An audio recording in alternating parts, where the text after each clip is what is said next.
Hi friends, இன்னைக்கு வந்து first time எனக்கு அவ்வளோ குக்கிங் வராது. ஆனால் ஃபஸ்ட் டைம் வந்து வெஜிடபிள் பிரியாணி யூடியூப்பை பார்த்து நான் பண்ணுறேன். எப்படி பண்ணுறேன்னு என்னோட ஸ்டைலில் நான் சொல்கிறேன். நீங்களாம் குக்கிங் எக்ஸ்பர்ட்டாக இருக்கும். ஆனால் எனக்கு குக்கிங் பண்ணவே வராது. ஃபஸ்ட் டைம் ட்ரை பண்ணுறேன். எப்படி இருக்குது, ஏதாவது மிஸ்டேக் இருந்தாலும் எனக்கு கமெண்ட்டில் சொல்லுங்கள் ஃப்ரெண்ட்ஸ். ஓகே, வாங்க பார்க்கலாம். ஃபஸ்ட்டு ஒரு பேனில் வந்து 2 ஸ்பூன் கீ ஊற்றிட்டு அதுக்கப்புறம் கொஞ்சம் ஆயில். இப்போ ஆயிலில் வந்து சக்கரை, லவங்கம் அதெல்லாம் எடுத்து போட்டுருவேன். இதை பாருங்க, இந்த அஞ்சல் வீட்டில் வந்து என்ன வச்சுக்கணும், ஃபஸ்ட்டு வந்து சோம்பு போடுறோன்னா, அடுத்தது 2 லவங்கம், பட்டை, இது காஷ்மீரி மிளகுத்தூள். இதே தெரிஞ்சாலும் எனக்கு மாற்ற சொல்லுவாங்க. அதுக்கப்புறம் இது பிரிஞ்சிக்கின்னு ஒன்று போடுவாங்களாம். இது இப்போ நான் வந்து எல்லாம் சொல்லி எடுத்துக்கிட்டேன்.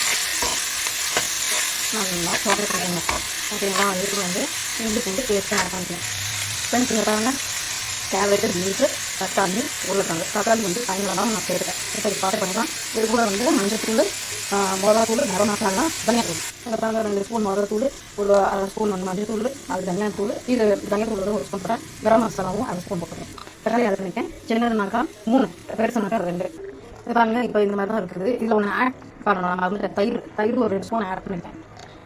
இல்லை, இது வரைக்கும் கரெக்டாக வருது. பார்க்கலாம், இந்த பால் நமக்கு பார்க்கலாம். பண்ண ரெடி. மீன் வெஜிடபிள் ரைஸ் ரெடிங்க தான்.